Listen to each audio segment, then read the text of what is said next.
Noël et la Saint-Sylvestre sont les fêtes préférées des Français. Des vitrines qui brillent, des produits qui font saliver. Il faut dire qu'en coulisses, l'enjeu est énorme pour les commerçants et les industriels. Les fêtes, eux aussi en raffolent. C'est l'opération commerciale la plus rentable de l'année. Car tout le monde est prêt à faire des folies pour s'offrir du rêve. C'est comme les diamants, ça. Plus c'est gros, plus ça coûte.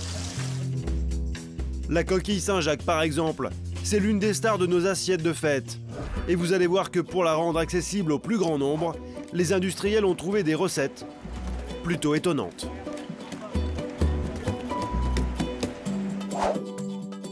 Ce qu'ils ont le plus, c'est ça. Superwoman Michu, voilà ce qu'elle achète, quoi. Elle achète celle-ci. On a autant de légumes que de Saint-Jacques. La Saint-Jacques, mais aussi le caviar. Autrefois réservé aux familles royales, on trouve aujourd'hui les célèbres œufs d'esturgeon à prix cassé, en boutique, mais surtout sur Internet. Actuellement, la Chine fabrique le meilleur caviar du monde. Vous allez découvrir que ce nouveau marché du caviar discount dissimule parfois des arnaques. Donc on peut conclure que ce n'est pas du caviar et que notre échantillon inconnu, en fait, est composé d'œufs de lin. Quelle est la composition exacte des produits low cost que nous achetons? Qu'y a-t-il vraiment dans ces pots de tarama, par exemple? Un champion en toute catégorie des apéritifs de fête. La cochenille est une petite chenille, en fait, qui est blanche et quand on l'écrase, donne cette couleur-là. Enfin, vous allez voir que pour séduire toujours plus de clients, certains n'ont pas hésité à changer radicalement la recette. Comme pour le fameux boudin blanc, un produit du terroir qui n'a parfois plus vraiment la saveur de l'authentique. Celui-là, bon, on voit que il ne se tient pas du tout, ça fait plus rillette. Quels sont les secrets des industriels de l'agroalimentaire? Comment fabriquent-ils réellement les produits que nous consommons en période de fête? Boudin, foie gras, caviar, tarama ou encore chocolat. Comment la guerre des prix se joue-t-elle en coulisses? Enquête sur la face cachée de nos assiettes.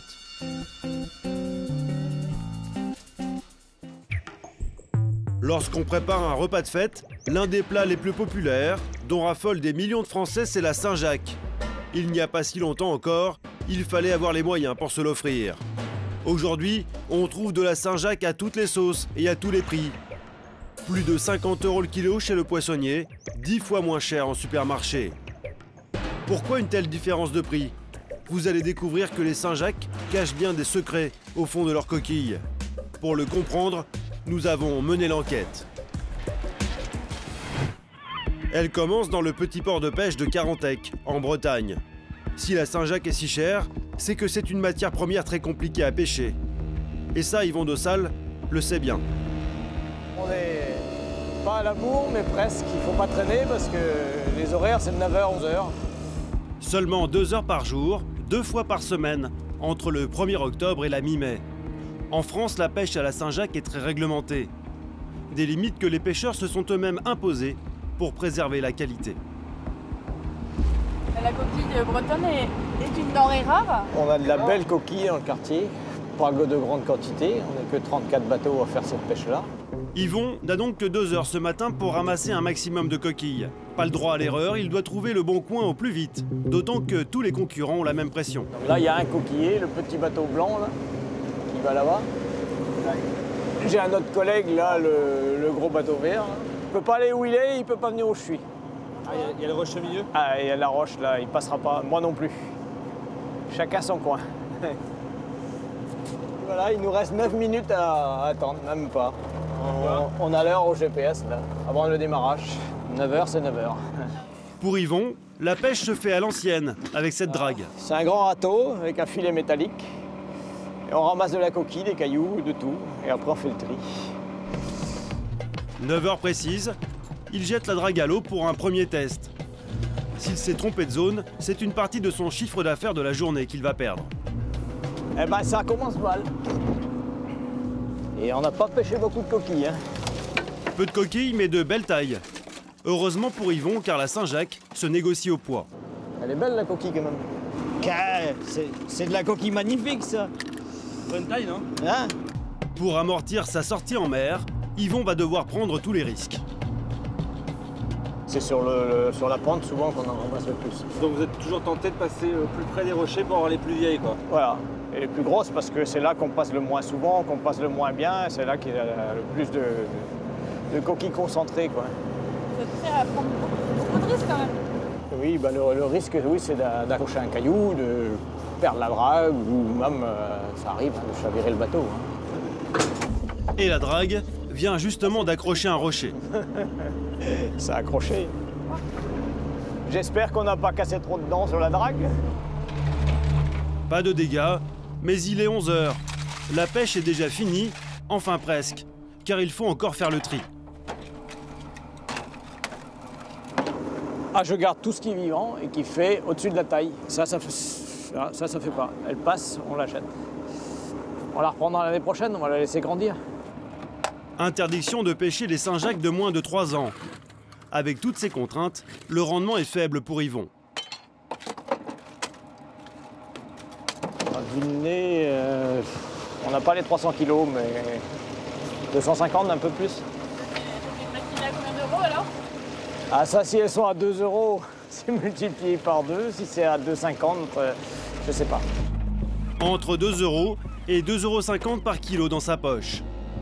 Mais une fois passé entre les mains des grossistes, ces Saint-Jacques de Bretagne seront revendus sur l'étal du poissonnier à 7,90 € le kilo avec la coquille.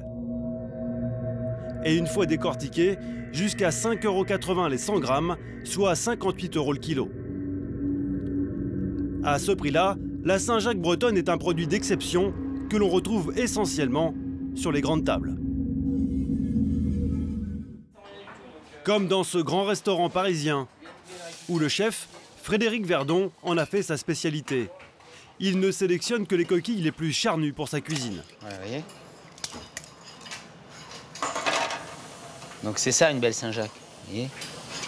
Donc là, on peut quand même dire qu'on est dans un produit d'exception.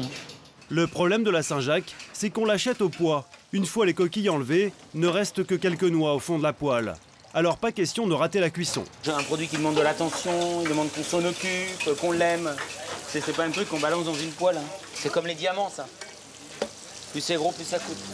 À raison de 4 noix par assiette, il y en a déjà pour 20 € de matière première. En y ajoutant le savoir-faire du chef, la Saint-Jacques rôtie, potiron et châtaigne est proposée à 54 € sur la carte. Je dirais que c'est un plat joyeux, qu'on peut décliner de 1000 façons, y compris à la maison, assez simplement et en mettant de la joie dans son assiette. Un plat joyeux dont les Français raffolent. Ils consomment plus de 160 000 tonnes de Saint-Jacques chaque année. Et c'est essentiellement en grande surface qu'ils l'achètent. Car dans nos supermarchés, on peut s'offrir la fameuse coquille à des tarifs beaucoup plus raisonnables que dans les grands restaurants. Au rayon surgelé, on trouve des noix à 23 € le kilo, 2 fois moins cher que chez le poissonnier. Et il y a encore plus économique, au rayon plat cuisiné. La Saint-Jacques est proposée à toutes les sauces, en fondu de poireau par exemple, à 4,75 € pour une personne seulement. Des préparations qui ont de quoi faire rêver sans se ruiner. Notamment en période de fête, on a les plats déjà cuisinés. Ça me permet de cuisiner aussi quelque chose de bon et rapide. Des prix aussi bas, c'est le résultat d'une bataille mondiale que se livrent industriels et distributeurs à des milliers de kilomètres de chez nous. Nous sommes au Pérou. Peu de gens le savent, mais c'est dans ce pays d'Amérique latine que sont produites la plupart des Saint-Jacques que nous consommons.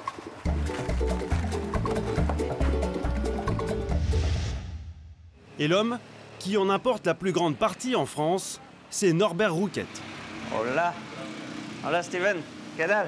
Ce grossiste français traque la Saint-Jacques tout autour du monde pour les industriels de l'agroalimentaire et les grandes surfaces.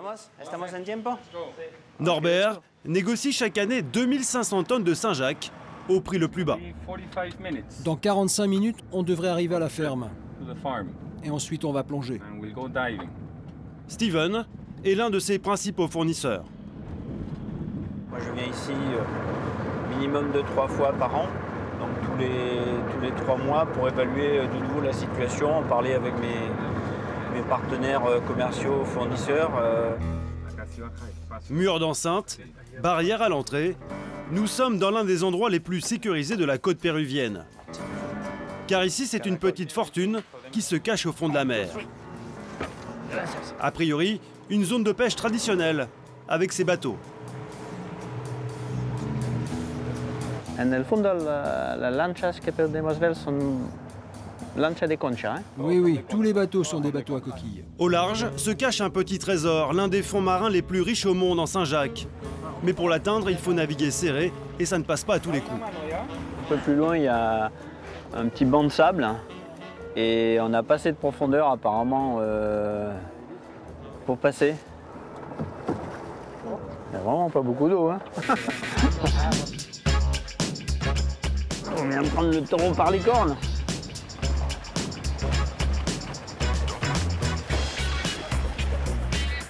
On est bien scotché là. Oh la vache! Ça y est, on sort.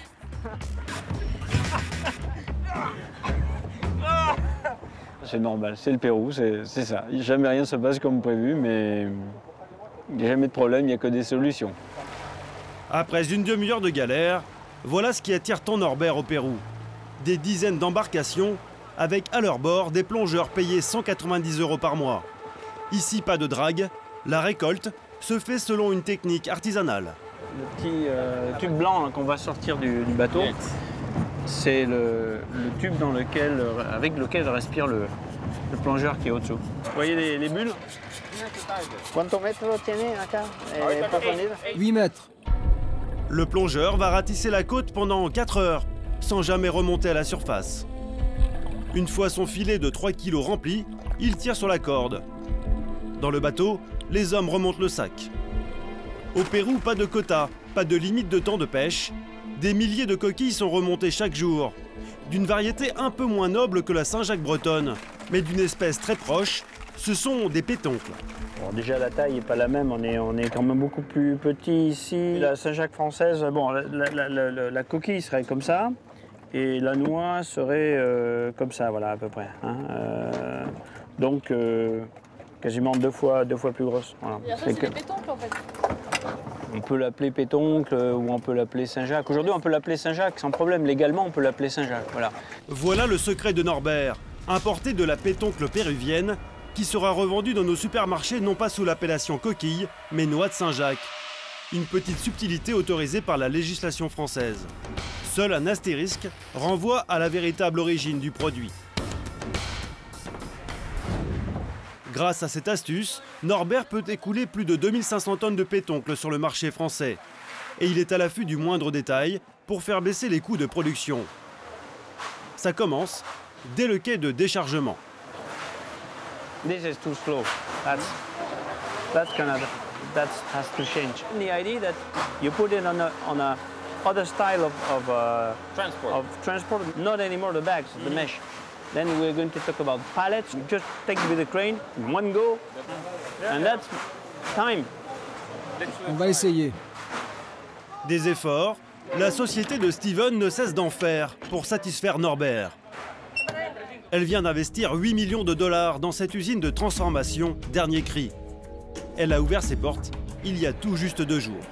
So how many lines? 1, 2, 3, 13. 13. On est en train de tester les lignes une par une.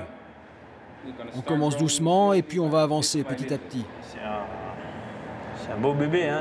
Je crois qu'à terme, c'est prévu pour tourner à entre 25 et 30 tonnes par jour. Ça vous parle peut-être pas, mais pour moi, ça me parle et croyez-moi, c'est gros. Hein. Norbert est accueilli par le PDG en personne, Monsieur Wong, un Péruvien d'origine japonaise. Et Monsieur Wong est très fier de montrer sa nouvelle usine. Mais là encore, le Français va lui souffler une idée pour améliorer le rendement. Mira, 1, 2, 3 personas. You won't move 300 tonnes. Never. So, 100 pour Norbert, il y a notamment un détail qui cloche. C'est ici que les ouvriers enlèvent la noix des coquilles et les mettent dans un panier. Pour lui, ces paniers sont mal positionnés, ils sont trop hauts et ça ralentit la cadence. This is too high. Para mí tengo siempre la misma visión de la cosa, ganar tiempo. Y tiempo es dinero. Pour être toujours plus compétitif, Monsieur Wong n'hésite pas à encourager chacun de ses employés. Très bien, très bien. Nous avons besoin de trouver le bon rythme pour utiliser toutes les capacités de la machine. Mais soudain, panne de courant, en direct. C'est arrivé hier déjà. Je vais voir ce qui se passe. J'en ai pour 5 minutes. Au Pérou, ce genre de coupure est fréquente. L'usine est encore en rodage. Pour Norbert, M. Wong va devoir s'équiper s'il veut tenir le rythme. C'est des choses qui arrivent, hein. C'est souvent dans l'usine qu'il y a des coupures d'électricité. Ce qui n'est pas encore installé, c'est le générateur. Parce que par contre, ce genre de problème, il doit être relayé par un générateur diesel. Hein. 5 minutes plus tard, la panne est réparée. La production peut repartir. Norbert aura bien ses pétoncles pour Noël à un prix convenable. Je dis, les prix fluctuent en moyenne, entre 10 et 14 euros. On leur revend avec ce prix de marché plus une marge. Voilà. Quelques points. À 14 € le kilo sorti d'usine, la pétoncle de M. Wong est actuellement l'une des moins chères au monde. Mais Norbert cherche toujours plus de pétoncles et toujours moins cher. Pour y arriver, il va faire appel à l'un des rois du low-cost, un homme qui a fait du pétoncle un produit industriel qu'il fabrique de façon quasi illimitée. À 500 km de là, direction la baie de Guaynuma, un morceau de côte péruvienne exclusivement consacré à la culture du pétoncle. Au départ, c'était uniquement cette partie, et puis après, petit à petit, c'est la quasi-totalité de la baie qui a été occupée par les cultures de Saint-Jacques. Ici, plus grand-chose de naturel. Tout commence dans cette ferme aquacole, de façon scientifique.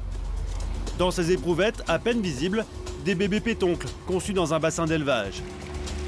Les bébés pétoncles vont grandir dans ces filets bleus, que l'on appelle des lanternes, installés dans ces petites piscines à l'abri des prédateurs. On ne fait qu'amplifier les volumes, on les optimise, mais on ne fait rien d'autre que ce que fait la nature toute seule. À 3 mois, les pétoncles vont enfin faire connaissance avec la mer pour une croissance accélérée.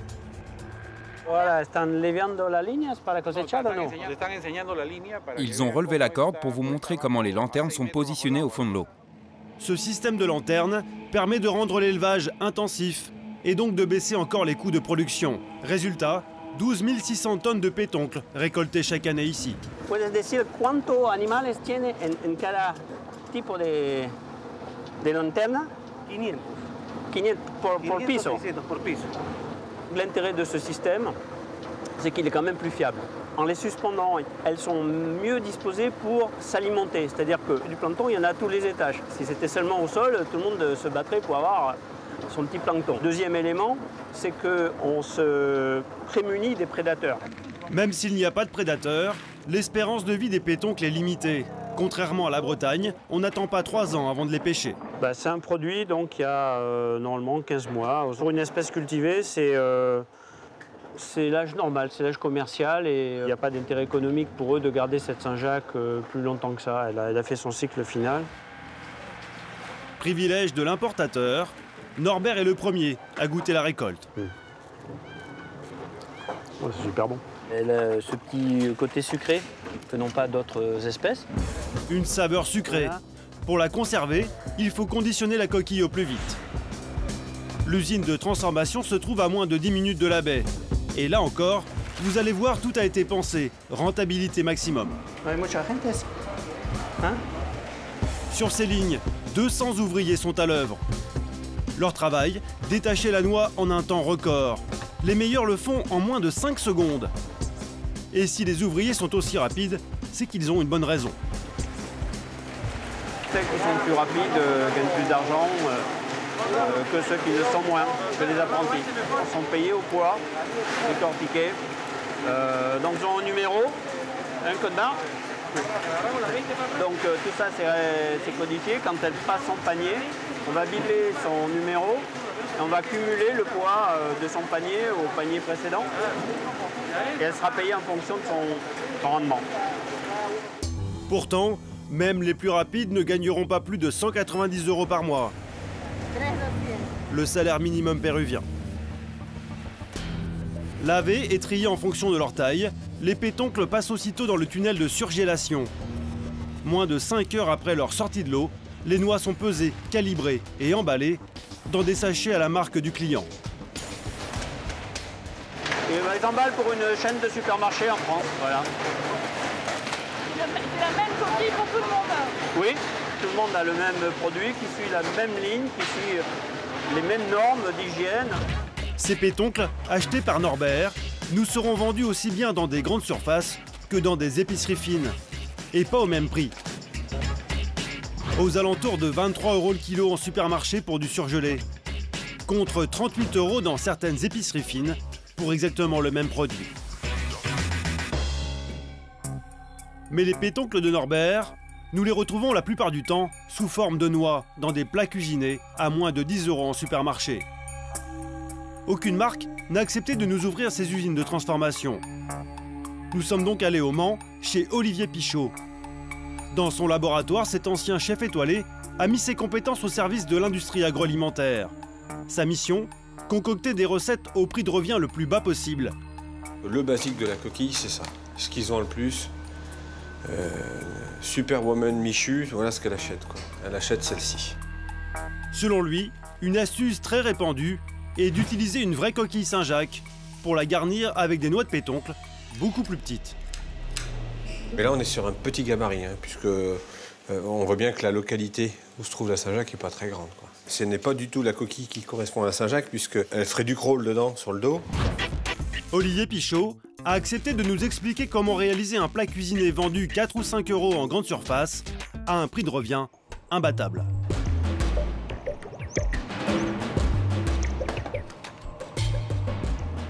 Je pars sur la recette la plus économique. Hein, donc, pour faire une coquille classique à la bretonne. Évidemment, je travaille sur une Saint-Jacques qui est d'origine argentine. Une pétoncle d'Argentine, encore moins chère que la péruvienne. Deuxième objectif, toujours économique, c'est de mettre temps pour temps. C'est-à-dire, on a autant de légumes que de Saint-Jacques. Beaucoup de légumes, et pour la sauce béchamel, une poudre qui réduit considérablement les temps de cuisson. Il suffit d'y ajouter de l'eau et un peu de vin. On est un tiers, donc on va être sur un produit qui va être en dessous de l'euro la portion. C'est selon cette méthode que serait mitonnée la majorité des plats cuisinés vendus en grande surface. Exemple, avec cet étuvée de Saint-Jacques aux petits légumes et riz basmati. Selon lui, on est loin de la coquille servie dans les grands restaurants. Il y a 50 grammes de protéines et il y a 100 grammes de sauce. Donc on joue sur la quantité de sauce par rapport à la quantité de protéines, quoi. Donc, sans faire de jeu de mots, on noie le poisson, quoi. On noie la Saint-Jacques. Les cahiers des charges qui nous sont imposés en termes de coûts matières premières, on est sur une recette qui ne doit pas dépasser 80 cents, 1,20 de la portion. À ce prix-là, le consommateur a droit à 5-6 pétoncles par portion. Si Olivier voulait réaliser le même plat, au même coût, avec de la Saint-Jacques de Bretagne, il ne pourrait en mettre qu'une. 3 petits champignons qui vont bien. Ben voilà ce que ça comporte, quoi. Je mets qu'une seule Saint-Jacques. Ma petite sauce, mes légumes, je suis déjà à 1 €. Ben voilà, est-ce que Madame Michu, demain, est prête à acheter une petite Saint-Jacques digne de ce nom, mais par contre, elle n'en aura qu'une seule. Grâce à la pétoncle du bout du monde, un grand nombre de consommateurs peut s'offrir un peu de rêve à moindre frais. Et parfois, vous allez voir que pour vendre certains plats à prix discount, les industriels vont encore plus loin que simplement prendre les ingrédients les moins chers. Ils n'hésitent pas à radicalement changer la recette traditionnelle. C'est le cas pour un produit a priori bien de chez nous, le boudin blanc. Avec la dinde et le foie gras, le boudin est le mets le plus consommé pendant les fêtes. Les charcutiers le proposent aux morilles, truffé ou même alcoolisé. Mais malgré ses fantaisies, la star de Noël reste l'indétrônable boudin blanc nature. Charcutiers et grandes surfaces se disputent ce marché. On en trouve à tous les prix. 35 € le kilo, 17 € et voire même dans certains cas, 2 € la barquette de 3 boudins pour les moins chers.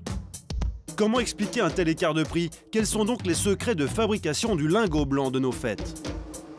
Au cours de notre reportage, nous avons découvert que ce typique produit du terroir pouvait contenir les ingrédients les plus étonnants et pas forcément les plus appétissants.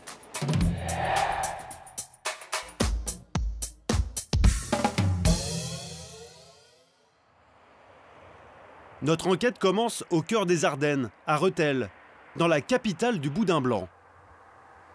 Au XVIIe siècle, c'est ici qu'il a été inventé et chez les charcutiers du coin, on se transmet la recette de génération en génération.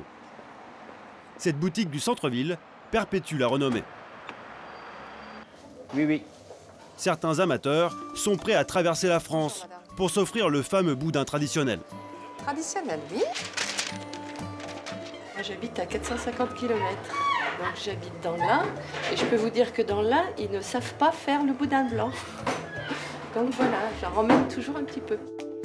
Vendu ici à 12,25 € le kilo, le boudin blanc représente 80% des ventes pour Françoise, la femme du charcutier. Et elle n'a pas besoin d'assurer la publicité, les clients s'en chargent. On essaye de le faire goûter un peu partout où on va en vacances. Ça, c'est bien. Les gens commencent à le connaître un petit peu. Ça, c'est vrai. Ça, c'est vrai. Au lieu de porter une fleur, on porte du boudin blanc. Tout à fait. Pour satisfaire la demande, Françoise et Guy se sont convertis à la vente par correspondance. À quelques jours de Noël, les commandes affluent de toute la France. Là, ça part dans le Jura, aux Rousses. Allez, il va y retrouver la neige. C'est bon. Leur boudin est un succès national. Et c'est surtout grâce à sa recette. Le lendemain matin, avant l'ouverture de la charcuterie, nous retrouvons Guy dans son laboratoire. La petite entreprise familiale a bien grossi. Il est 5h30, lors d'une livraison très attendue. Allez, on y va. Le camion débarque plus de 500 tonnes de poitrine de porc. C'est l'ingrédient essentiel du boudin blanc. Guy en met 63% dans sa recette, exactement. Mais cette matière première lui coûte très cher. Et ça ne s'arrête pas là, car le charcutier fait aussi appel à des bouchers pour découper le gras superflu, une étape primordiale pour la qualité. Bon, tous les gras, tout ce qui est un peu trop gras pour le goût, voilà, ça c'est pas du gras qui rentre dans la composition du boudin, donc il est éliminé. Et ça se ressentirait tout de suite pour le consommateur? Oui, ça sera un goût pâteux, quoi. Voilà, ça collerait aux dents, quoi. Ça colle au palais quand on a trop de gras comme ça. Hein. Voilà, et ça coûte plus cher du coup d'enlever tout ce gras en fait? Rien que la manipulation de faire ça, voilà, il y a 3 personnes qui sont à temps plein là-dessus. Une fois découpée, la viande fraîche part pour le hachoir, où elle va être assaisonnée. Voilà. Donc, premier ingrédient, la viande. Voilà. Poivre blanc, poivre gris, l'échalote. Voilà. Donc on va donner un premier tour de hachage. À part le sel qui a été réduit, la recette de Guy est identique à celle des grands-parents de son épouse qui ont ouvert la charcuterie il y a 75 ans. Uniquement des produits frais, des œufs à hauteur de 13% et du lait à hauteur de 22%. Et tout est calibré, y compris le nombre de tours dans le hachoir. Un de plus ou un de moins, et la matière perdrait la consistance recherchée. À l'arrivée, une farce que Guy espère unique. Il y a donc 50 kg de chair à boudin blanc qui va être mis dans les poussoirs. Dernière étape, la farce est envoyée dans ce poussoir qui va façonner chaque boudin. À l'extrémité de la machine, des boyaux de porc pour envelopper la chair. La charcuterie est enfin plongée dans un bain d'eau à 75 degrés exactement pour cuire le boudin sans faire éclater le boyau. Au final, Guy dépense 6 € par kilo, rien qu'en matière première. Ces boudins sont vendus près de 12 € le kilo dans sa charcuterie, mais aussi en grande surface. Guy en écoule près de 700 tonnes chaque année, sous une marque de distributeur. Mais dans les rayons, le boudin de Rethel est concurrencé par d'autres boudins blancs. À 8 € le kilo, ou même un peu moins de 6 €, c'est-à-dire moitié prix. Mais alors, quel est le secret du fabricant de ce boudin à prix cassé? Pour le découvrir, direction la Sarthe. un boudin blanc sur 8 consommé en France est fabriqué dans cette usine. Le leader français a accepté de nous livrer sa recette pour obtenir un coût de fabrication minimum. Thierry est le responsable produit. Son obsession, trouver les ingrédients les plus rentables. Ça, c'est pour le premier prix, ça. C'est pour le standard, ça. Pour obtenir le boudin le moins cher du marché, Thierry a d'abord fait des économies sur le budget le plus important, la viande. Souvenez-vous, dans la charcuterie de Rethel, le fabricant utilisait un seul bac de poitrine fraîche, la partie noble du porc. Thierry, lui, utilise du porc congelé et il est moins regardant sur la sélection des morceaux. Là, on est sur du maigre 1. C'est du maigre 1 de porc. Donc, en fin de compte, le maigre 1, c'est soit issu d'échine, d'épaules, de parage de jambon. Et dans ce deuxième bac, il y a encore moins cher. Ici, vous avez de la volaille. Donc là, c'est de la dinde. Pourquoi mettre de la volaille dans le boudin blanc? Parce que la volaille a quand même un côté maigre. Et en plus, ça nous permet, c'est une viande blanche. Donc qui dit le boudin blanc, ça nous aide en couleur. Ça nous permet d'avoir une couleur encore plus blanche. Blanche, mais surtout 15% moins cher que le porc. Et Thierry a trouvé un autre ingrédient, encore plus rentable. Ensuite, on met du gras, on met un peu de gras aussi. Le gras, il est là, il est broyé. Le gras représente à peu près 20%. En réalité, il y a plus que 20% de gras dans ce boudin. Car une fois le gras des 3 bacs réunis, la chair contient presque autant de gras que de maigre. Mais le leader du boudin n'a pas réduit les coûts uniquement sur la viande. Pour les autres ingrédients, il a pris quelques libertés avec la recette originale. Le lait frais utilisé à Rethel a été remplacé par de l'eau. On met de l'eau, donc on appuie sur Run, on est obligé de mettre de l'eau parce qu'on ne met pas de lait. Thierry ne met que des protéines de lait. Pour lui, de l'eau à la place du lait, c'est bonnet blanc et blanc bonnet. En fin de compte, on dit de l'eau, mais c'est du lait. Parce qu'en fin de compte, comme on a de la poudre de lait, en fin de compte, l'eau se transforme en lait, si vous voulez. Pas de véritable lait et pas d'œuf non plus. Le problème, c'est que l'œuf apporte du liant et solidifie la préparation. Avec 25% d'eau, ces boudins ont toutes les chances de se transformer en bouillie. Alors là encore, Thierry a dû trouver une solution. Il intègre cette poudre qui contient de l'amidon, des protéines de lait, mais aussi des phosphates, un additif alimentaire qui lie les ingrédients entre eux. Les phosphates, en fin de compte, ils ont un pouvoir de rétention d'eau. Hein. C'est juste, les phosphates permettent d'ouvrir les cellules de la viande qui permet après de prendre de l'eau, d'absorber l'eau.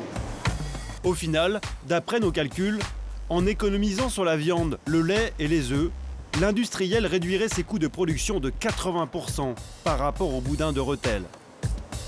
Mais ce n'est pas tout. L'industriel réalise aussi des économies sur les boyaux utilisés pour envelopper les boudins. Cela peut paraître anecdotique, mais chaque centime gagné sur des tonnes de boyaux a une répercussion immédiate sur le prix de vente. Mais d'où viennent ces boyaux ? Dans nos charcuteries, un certain flou règne quant à leur provenance. Des boyaux? Ouais. Ah, je peux pas vous dire d'où ils viennent, hein, exactement. Hein. C'est des boyaux de porc qui sont traités à Rungis ou dans les abattoirs. Et les boyaux, ils sont quoi? C'est français, hein. C'est direct, direct des abattoirs. Merci. Alors madame, cette personne? Nous, c'est du boyau chinois, voilà. Catégorie chinois, mais ça reste du boyau de porc. Chinois, c'est simplement l'appellation.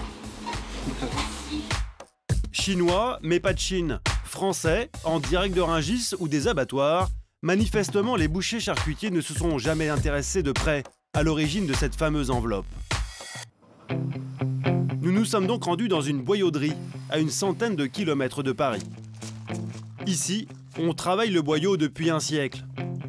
Ce qui sert à envelopper un boudin ou une saucisse, ce sont en fait des intestins de porc, soigneusement lavés et calibrés.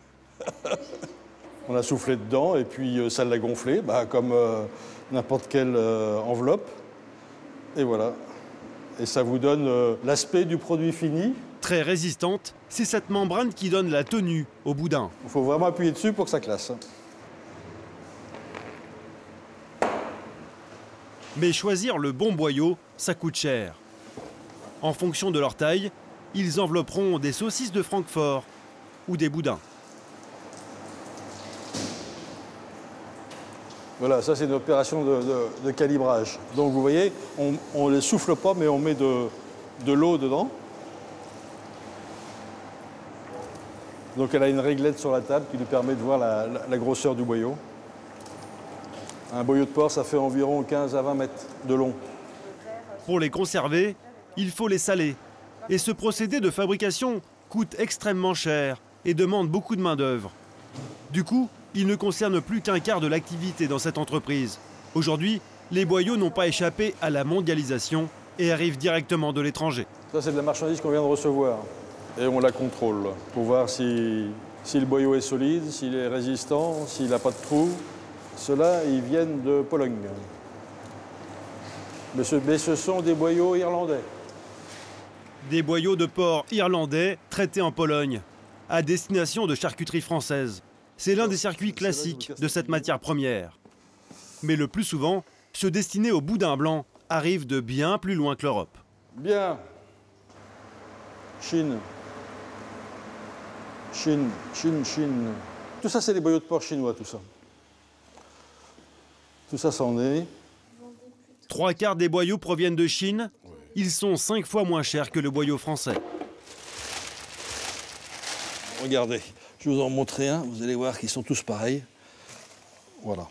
Un peu plus costaud, oui, mais d'aspect extérieur, c'est exactement les mêmes. Hein. Mais sous la dent... Un peu plus résistant, disons. Un peu plus résistant. Vous n'avez jamais eu aucun souci avec ces boyaux qui arrivent de si loin? Ah non, je touche du bois. Il n'y a plus de bois ici, c'est interdit, mais non, il n'y a pas eu de... On n'a pas eu de problème particulier avec ça. Ces boyaux étrangers, la France en importe 700 tonnes chaque année et ils sont étroitement contrôlés. Les vétérinaires français et la douane exigent des certificats des autorités des pays d'exportation, notamment de Chine. Car il y a 10 ans, plusieurs lots chinois destinés à une autre boyauderie ont dû être détruits par les autorités françaises. Des centaines de kilos de boyaux contenaient des résidus de furazolidone, un antibiotique autorisé en Chine, mais interdit en Europe. Depuis, aucun problème n'a été détecté et signalé. Grâce à ces boyaux moins chers venus de l'étranger, mais surtout grâce à une recette bien différente, les industriels peuvent vendre un boudin blanc jusqu'à 3 fois moins cher que celui de Rethel. Mais lorsqu'il s'agit de le déguster, y a-t-il une différence dans notre assiette entre le boudin traditionnel et le boudin à prix cassé? Pour le savoir, nous avons apporté 3 boudins de prix différents à un champion de France du boudin blanc, le chef Alexis Blanchard. Il va les soumettre au test de ses fourneaux et de son palais. Et d'entrée de jeu, le chef a repéré un détail qui lui déplaît sur le boudin le moins cher. On voit qu'il a perdu beaucoup d'eau. C'est pas très bon signe parce que bon, c'est de l'eau, c'est pas de la viande. En revanche, le boudin de Rethel semble conserver sa tenue. Là, il se tient très bien, très jolie couleur. À l'épreuve de la poêle. Très joli boudin. Voilà, c'est plus appétissant que celui-là. À côté, le boudin low cost. Donc on voit, il ne tient pas du tout. Ne tient pas la comparaison. On s'aperçoit qu'il n'y a pas beaucoup de chair, quoi. Après 5 minutes de cuisson, la différence est encore plus flagrante selon le cuisinier. Vous voyez, pas mal. On voit qu'il y a de la chair, on voit qu'il y a de la viande. Oui, là encore, celui qui s'est déformé dans la poêle ne tient pas le choc. Et celui-là, bon, on voit qu'il ne se tient pas du tout, ça fait plus rillette. Vous voyez, il brille, donc vous voyez, on voit l'eau.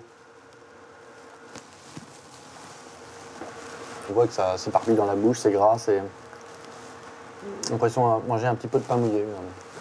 Donc c'est vraiment... Boudin discount, Saint-Jacques du bout du monde. Les industriels cassent les prix sur les produits les plus populaires. Mais aujourd'hui, ils s'attaquent aussi à un marché jusqu'alors épargné par le low cost, celui du luxe. Et vous allez voir que certains petits malins ont réussi à faire baisser les prix dans le secteur du haut de gamme, au prix parfois d'une véritable révolution.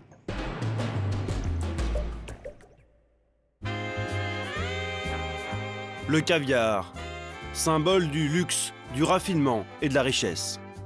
Révélé à la table des tsars de Russie, seuls quelques privilégiés peuvent s'offrir ce produit d'exception.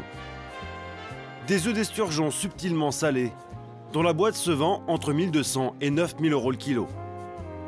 Réservé à une poignée d'initiés, ce caviar est longtemps resté un rêve inaccessible pour la plupart d'entre nous, vendu uniquement dans les salles de dégustation feutrées de quelques boutiques très confidentielles.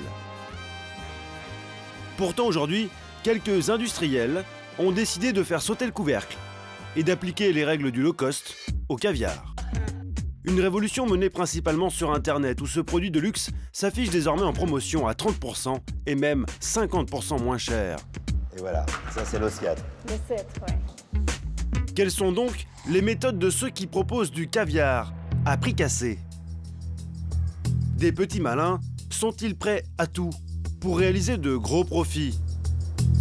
Entre bons plans et arnaques, plongés dans le business très juteux de ce nouvel or noir. Paris, dans le 8e arrondissement. Dans ce quartier chic de la capitale, des épiceries fines et des enseignes de luxe concentrées autour de la place de la Madeleine. Parmi elles, une marque historique renommée pour son caviar. Le directeur de cette illustre maison, Alexandre Fauché, a accepté de nous ouvrir les portes de ce monde à part. En arrière-boutique, voici sa fierté, une chambre de dégustation, d'ordinaire réservée à quelques initiés. Dans ces coupelles en argent, ils peuvent y savourer 5 caviars prestigieux, dont le petit bijou de la marque. C'est un caviar très rare, ça représente que 2 à 3% de notre production. On peut voir vraiment la différence de taille et de couleur par rapport aux autres sélections. Plus les œufs sont gros et de couleur claire, plus le prix est élevé. Tous sont des bijoux, bien évidemment, mais c'est vraiment la rareté, c'est le diamant de notre sélection. Et ce diamant est vendu à prix d'or, 6 500 € le kilo. Pourtant, à l'approche des fêtes, les clients ne manquent pas. Bonsoir madame. Madame, bonsoir. Bon, je voudrais acheter un peu de caviar pour dîner. Très bien. Pour mes amis japonais. Miyako est une femme d'affaires japonaise qui vit depuis 10 ans en France. Elle doit réveillonner avec des amis asiatiques 250 grammes. Et pour eux, elle veut le meilleur. Voilà, donc on va vous proposer 250 grammes de Paris et 250 grammes de Saint-James. Ça vous convient? Oui. Je vous apporte ça de suite. Et mes amis surtout, il y a des amis très amateurs. Oui. Donc comme il vient, donc je dois faire très attention. Je choisis la meilleure et puis surtout française. Miyako a craqué sur 2 boîtes de 250 grammes. Un caviar frais et très fragile. Alors les conditions de transport sont très strictes. Pochette isotherme et pack de glace. Au final, Miyako repart avec 500 grammes, montant de la facture, 1 200 €. Merci, à bientôt madame. Au revoir madame.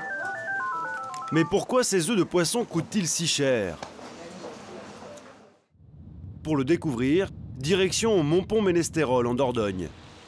C'est ici, dans cette immense pisciculture, que la marque fabrique son caviar. Dans ces bassins, 200 000 esturgeons de l'espèce Baeri, un must pour les connaisseurs. Exactement les mêmes que ces esturgeons que l'on pêchait en Iran et en Russie, des pays qui ont eu pendant des siècles le monopole de la production de caviar dans le monde. À l'époque, l'esturgeon était sauvage. Mais aujourd'hui, il est en voie de disparition. Alors tout commence dans ces bassins d'élevage. Ce matin, c'est jour de pêche. Et pour Thomas Lipinski, à gauche, c'est une opération à haut risque. Car pour obtenir du caviar de qualité, il a dû veiller au quotidien sur ses femelles esturgeons pendant 6 ans. Ce sont des poissons qui sont nés en 2006 et donc vous voyez, quelques années plus tard, les poissons donc, ont bien grossi puisque là on est sur un poids moyen d'animaux qui oscille entre 5 kg, 5 kg et demi. Donc là ils sont vraiment très bons pour faire du caviar. Pour s'assurer de la taille des œufs et observer l'intérieur du ventre des femelles, Thomas utilise une technique étonnante. On va pratiquer donc une échographie. Donc là ce qui va nous intéresser, c'est de regarder donc sous la peau. Donc la peau elle est symbolisée par le trait que vous voyez tout à fait en haut à l'image de l'écran là. Donc ça c'est la peau et là on est sous la peau donc on est dans la gonade. Et donc là on s'aperçoit quoi? On voit plein de petits pointillés, en fait c'est ce qui représente les œufs. En véritable chirurgien, Thomas va même pratiquer une biopsie sur chaque femelle. Donc la tête, toujours pareil, vers là-bas. Alors, donc là, on va voir ce que ça donne. Tac. Donc là, on a pratiqué un trou dans l'abdomen du poisson. Avec une canule, eh bien, on va rentrer dans le ventre du poisson. Et là, on va avoir de suite donc l'aspect visuel qu'on n'a pas finalement à l'échographie. Donc là, pour mesurer les œufs, le caviar doit faire à peu près 2,4 mm. Ça, c'est la taille requise, c'est la taille minimale, entre guillemets. C'est-à-dire qu'en dessous de 2,4, le caviar n'est pas bon. Et au-dessus de 2,4, donc, il est bon. Donc pour faire 2,4 mm, comme je n'ai pas un pied à coulisse réglé au millimètre, on va mettre 10 œufs côte à côte. Donc là, je regarde au cas où, 2, 4, 6, 8, 10 œufs. Et là, nous sommes à 2,6. Donc là, on pouvait voir déjà aspect visuel, hein, qu'on était sur un caviar assez gros. Donc 2,6, on peut dire que c'est caviar. Donc là, le poisson, on va refermer donc la plaie avec un petit peu de désinfectant. Donc la plaie qu'on a occasionnée. Et ce poisson donc, pourra partir dans la série pour l'abattage. Si Thomas prend autant de précautions, c'est qu'il n'a pas le droit à l'erreur. Pour extraire les œufs, il faut tuer la femelle. Et chacune d'entre elles représente une petite fortune.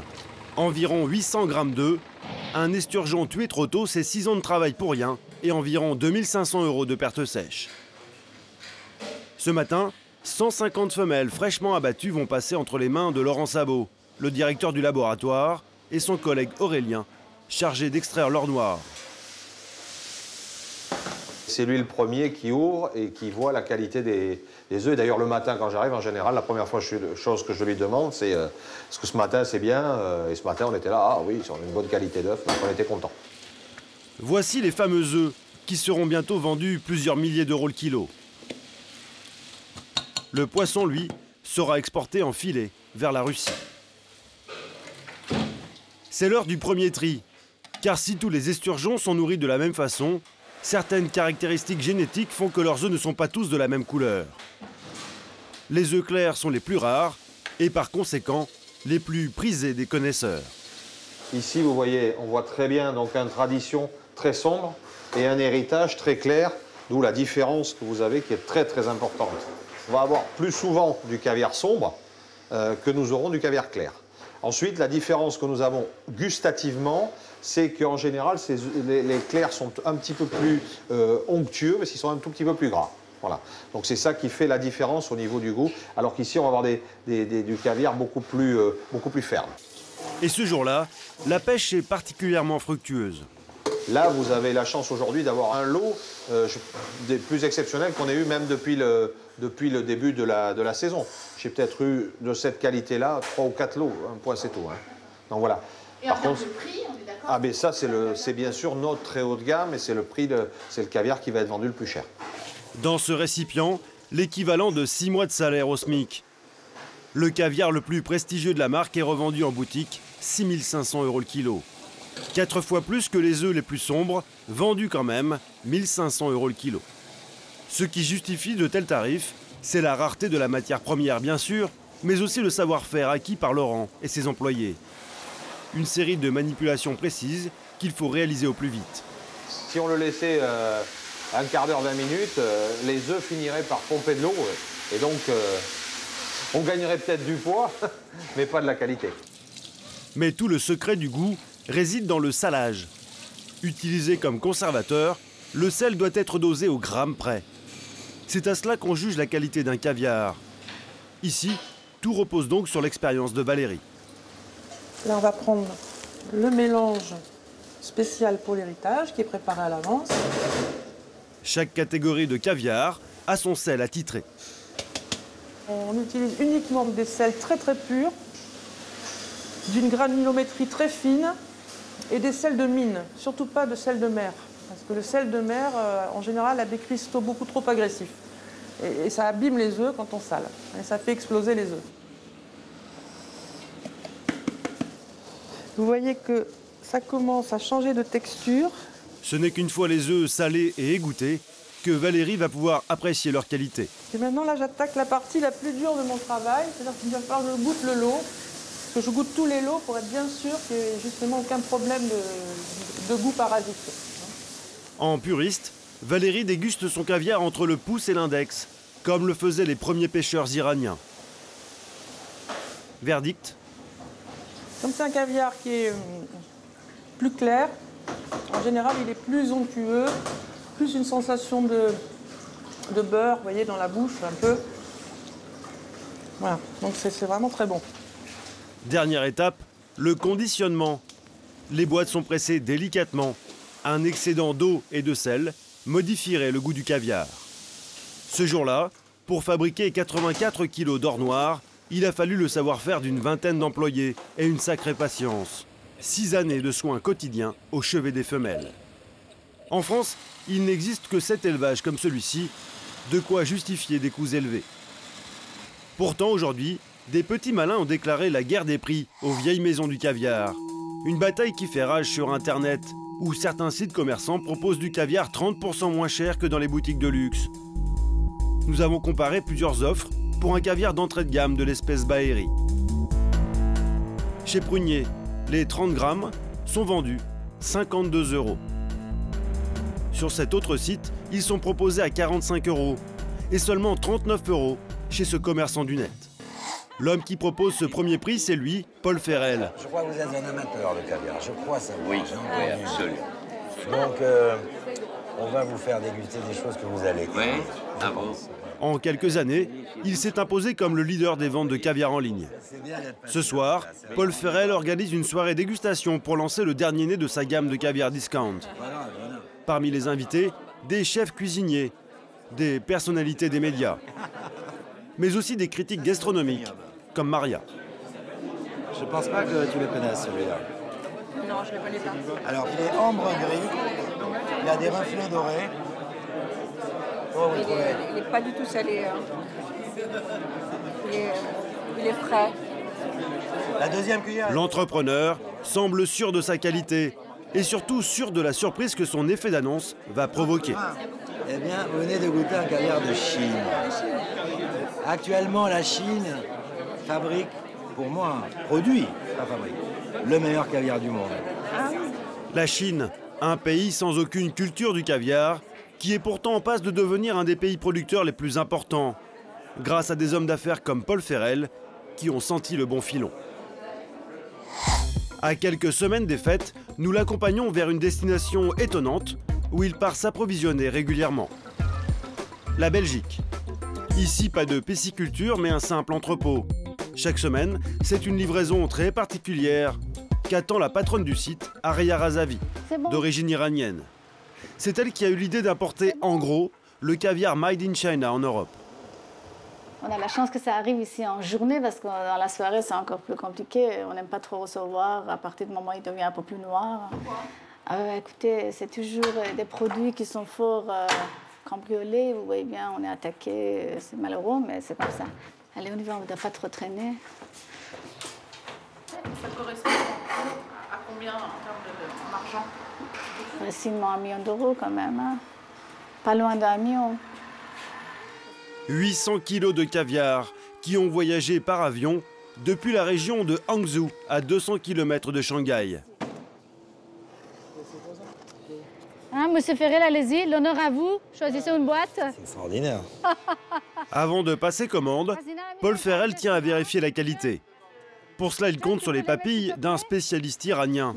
C'est lui qui est chargé de sélectionner les œufs qui seront vendus sur le site de Paul Ferrel.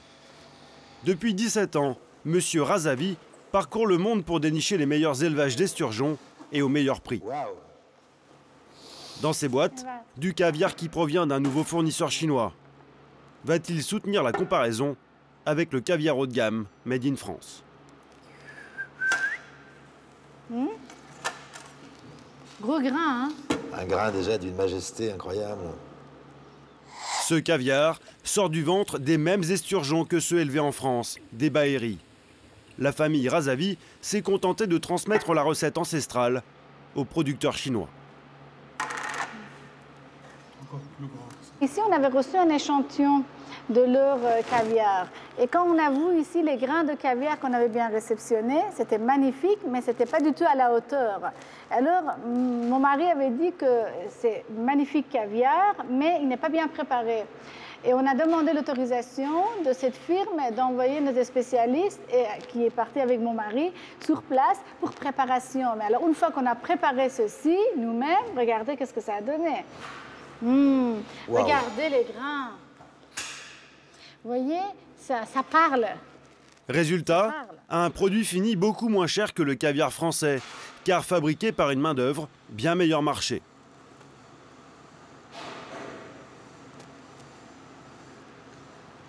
Alors? Bon. Paul Ferrel peut savourer sa réussite. Même 30% moins cher sur Internet, son caviar chinois lui permettra de réaliser 20% de marge sur chaque vente. Très bon, s'il vous plaît. Il est très doux.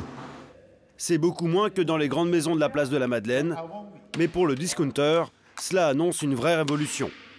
Il est très important pour nous de le faire à un prix très abordable, évidemment compétitif, ça évidemment c'est sûr. Certainement. Donc il est évident que je me dérange un petit peu dans l'univers du monde de la vente de caviar, mais bon, nous préférons le faire à un prix qui est vraiment un prix plancher, pour qu'il soit consommé et qu'il soit accessible au maximum de gens. Pour proposer des prix parmi les plus bas du marché, Paul Ferrel économise sur la matière, mais pas seulement. Il a choisi de ne pas ouvrir de boutique très coûteuse en loyer et en personnel. Il ne vend que sur Internet. Chaque commande passée sur son site est transférée directement à l'usine belge. Monsieur et Madame Razavi s'occupent de tout. Conditionnement, étiquetage et expédition. Comme ces 2 boîtes de 100 grammes de caviar chinois qui seront livrées à domicile dans 24 heures. Mais si ce caviar chinois semble conquérir de plus en plus de consommateurs, comment est-il apprécié par les connaisseurs, et notamment par les grands chefs cuisiniers?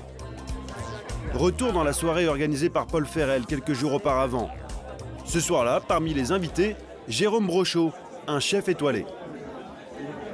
Oui, excellent. C'est exceptionnel. Je suis en train de réfléchir pour mes plats de fête de fin d'année.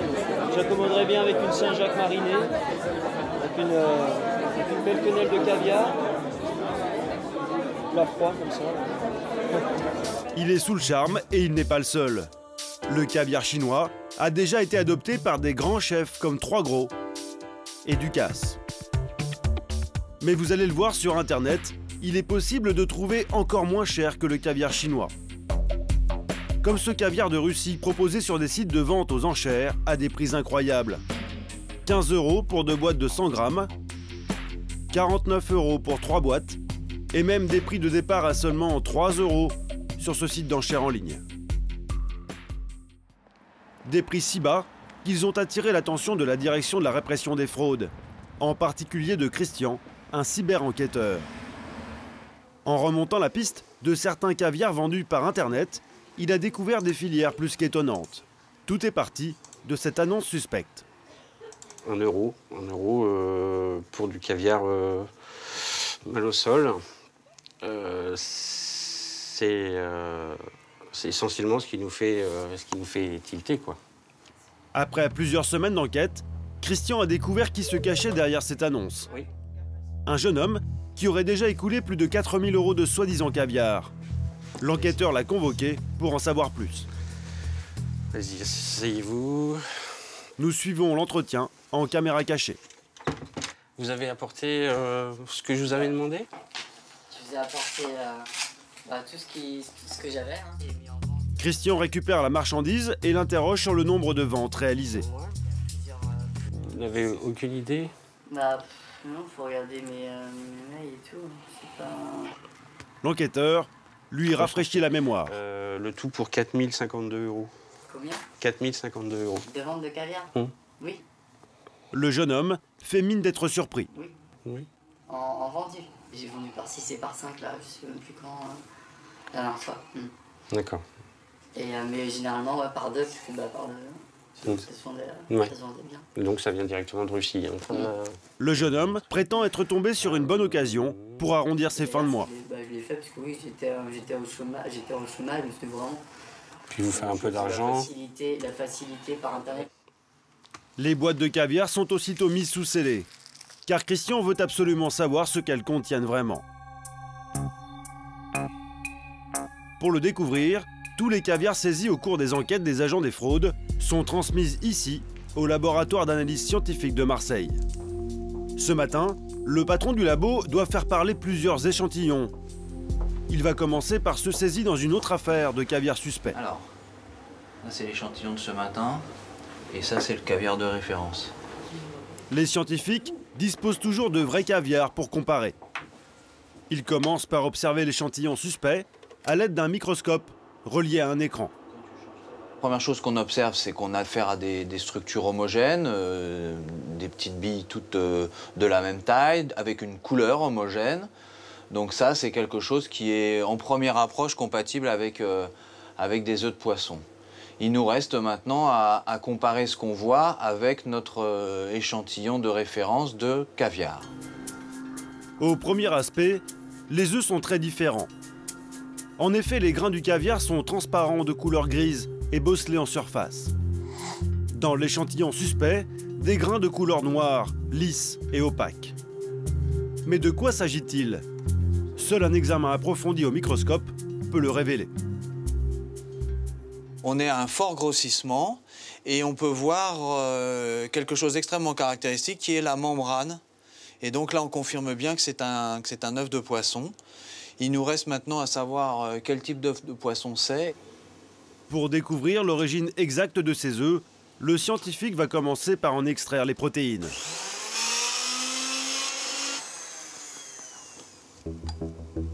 C'est un peu l'ADN des œufs de poisson.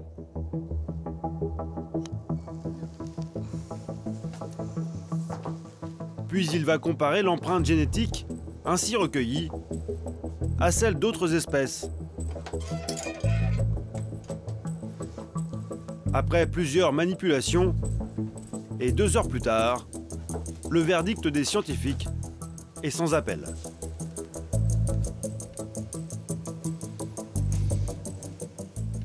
Et donc on peut conclure que ce n'est pas du caviar. Et si on veut aller un peu plus loin, on se rend compte que le profil de protéines de cette bande-là, de notre échantillon inconnu, est tout à fait comparable à cette bande-là, qui, elle, est une bande d'œufs de limpe. Des œufs de limpe, tout simplement vendus sous une fausse étiquette. Quant au caviar saisi par Christian, le cyberenquêteur de la répression des fraudes, le résultat va se révéler encore plus étonnant. Même pas l'ombre d'un œuf de poisson. À la place, les scientifiques ont découvert du agar-agar, un gélifiant noir caoutchouteux comme celui-ci. Il s'agit d'une algue qui permet de fabriquer de façon simple et rapide de petites billes qui imitent parfaitement les œufs d'esturgeon. C'est l'arnaque la plus répandue sur Internet, notamment à l'approche des fêtes. Avec son faux caviar, le jeune homme risque 2 ans de prison et une amende de 37 500 € pour pratique commerciale trompeuse. Même si quelques fraudeurs tentent d'en profiter, il reste que la révolution du caviar low cost est bel et bien lancée. Et pour d'autres produits de luxe, c'est déjà un vrai jackpot commercial.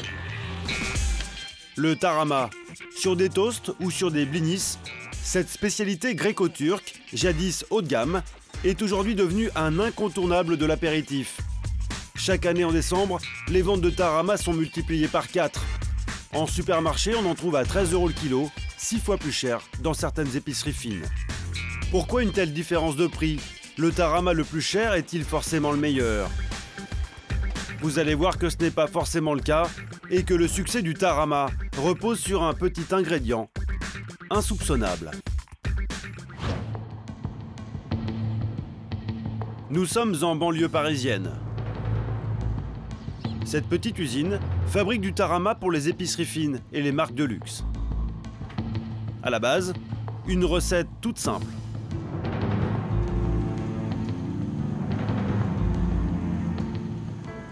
Alors on est dans le labo tarama où on va préparer une bassine de tarama rose. Et alors c'est quoi ça? Alors la première chose qu'on va incorporer, ça va être les œufs de cabillaud. Tout commence comme la recette originale. Des œufs de cabillaud mélangés à du jus de citron frais. Là je vais faire une bassine de 60 kg de tarama. Donc je mets 5 poches de 3 kg.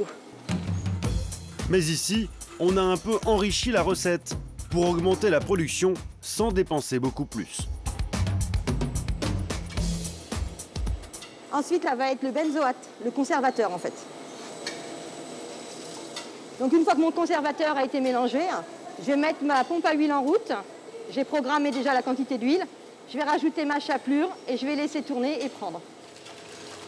de la chapelure et surtout de l'huile de colza qui permet de gonfler le volume à moindre frais.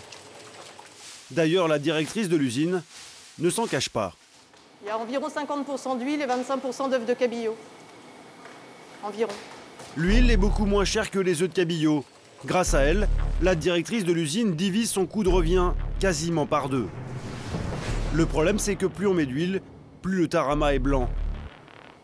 Et ce qui fait vendre dans les supermarchés, c'est cette belle couleur rose vif.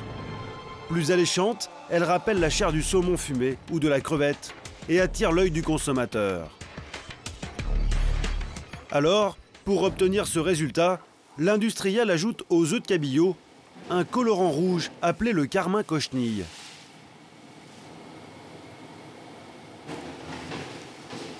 Le carmin cochenille est un colorant puissant, donc on a des belles couleurs. C'est la recette de base, c'est comme ça que le tarama a été lancé. Je pense que c'était peut-être plus vendeur. Et ça marche. Grâce au carmin cochenille et au marketing, l'usine va écouler près de 20 tonnes de tarama rien que pour la période de Noël. Un succès qui repose donc en grande partie sur ce fameux colorant miracle, dont l'origine est des plus inattendues.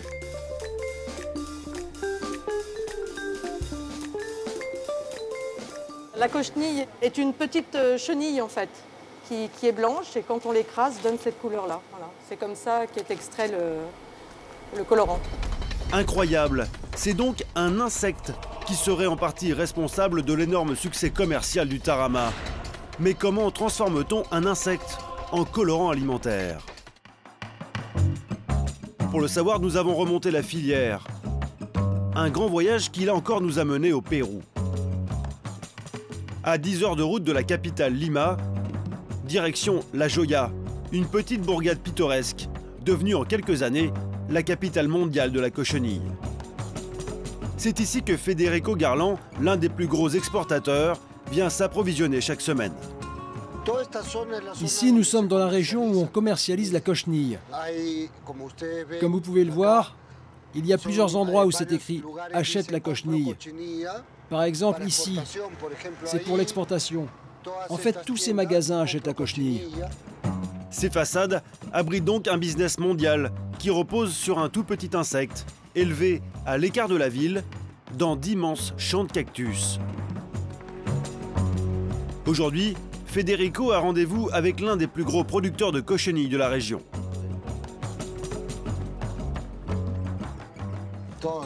Toutes ces traces blanches, ce sont des cochenilles.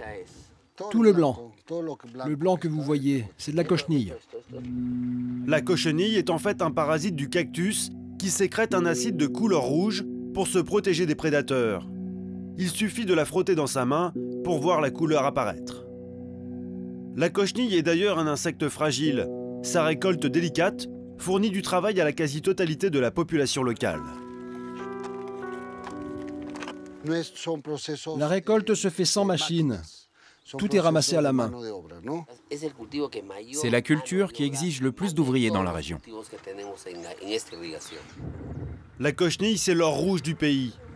Après la récolte, les insectes sont exposés au soleil, à même le sol, pour être desséchés pendant 3 jours, avant d'être triés minutieusement. Cailloux, épines, poussière, tout doit être enlevé, car le prix du colorant est fixé en fonction de sa pureté. Nous espérons en tirer 25 $ le kilo. C'est le prix idéal pour que l'agriculteur gagne sa vie et que les ouvriers puissent en vivre aussi. Le prix du colorant doit être à un prix raisonnable. Comme ça reste accessible pour l'Europe, les États-Unis et pour tous les marchés. Et pour savoir si la cochenille est riche en colorant, Federico a une méthode infaillible. Aucun problème. C'est délicieux.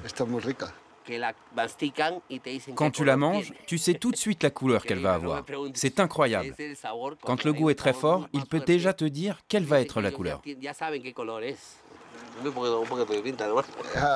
Délicieux. C'est à Lima, la capitale, que les cochenilles vont être transformées en E120, l'appellation officielle du colorant. Et là, plus rien de naturel. Comme nous l'explique Jorge Vargas, le directeur de production dans cette usine. Dans cette cuve, vous avez toutes les cochenilles, mélangées avec de l'eau et des agents réactifs. Il y a de l'acide citrique et du carbonate de sodium. Quand on a fini d'extraire l'acide carminique, on l'envoie dans ce grand réservoir. Tout le liquide avec l'acide carminique est là. On rajoute alors de l'aluminium et du calcium.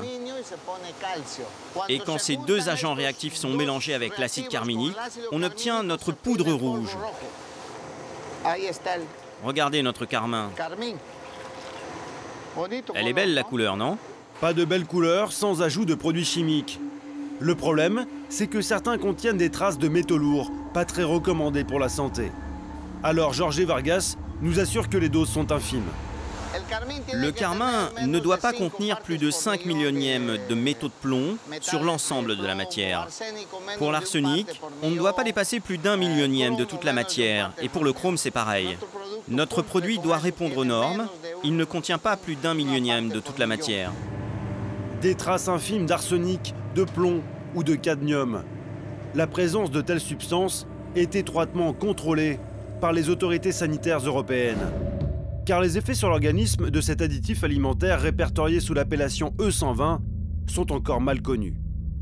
À forte dose, il pourrait provoquer chez certaines personnes des crises d'urticaire, voire même des réactions allergiques et parfois même de l'asthme chez les individus sensibles. Alors on limite leur concentration dans chaque aliment, car le carmin est présent dans beaucoup de produits que nous consommons au quotidien.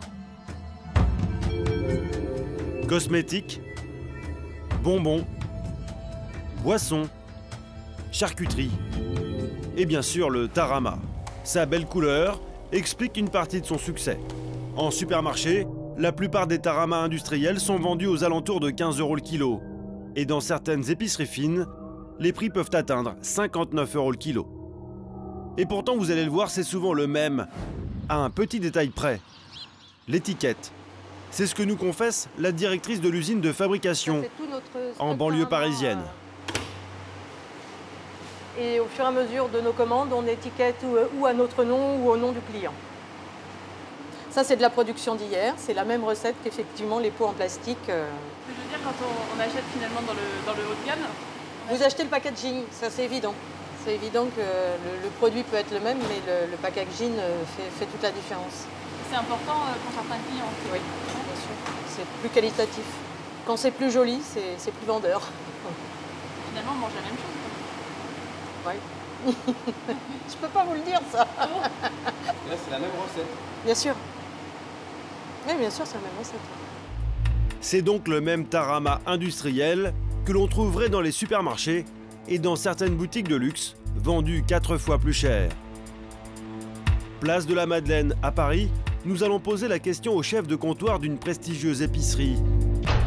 Et visiblement, il n'a pas l'air très à l'aise. Je ne souhaite pas parler de ces produits-là, parce que ça, c'est une gamme que je fais un peu à contre-cœur. Ça, c'est des produits qui sont plus destinés à des gens qui font leurs courses, à des clients, des consommateurs, et qui veulent le garder au frigo pour une occasion qui n'a pas été décidée au moment de l'achat. J'ai voulu les arrêter, mais mes clients me les demandaient. Alors, parce qu'on n'est pas sur les mêmes concentrations, on a des colorants, on a des conservateurs, on a des choses que j'aime pas, personnellement. Le chef de comptoir préfère nous parler d'une préparation maison qu'il met en valeur dans son étal. Plus riche en œufs de cabillaud, mais aussi beaucoup plus cher, 79 € le kilo. On a plusieurs recettes. Le tarama nature à base d'œufs de cabillaud. Chez nous, très corsé en œufs de cabillaud puisqu'on atteint 70%. Donc d'autant moins de matière grasse. Pas de colorant, pas de conservateur. C'est un choix. C'est le choix du goût et de la qualité. Lequel vous souhaitez? Nature ou piment d'Espelette? Nature. Ups. Combien vous en souhaitez, monsieur? Un peu moins? Hop, c'est bien.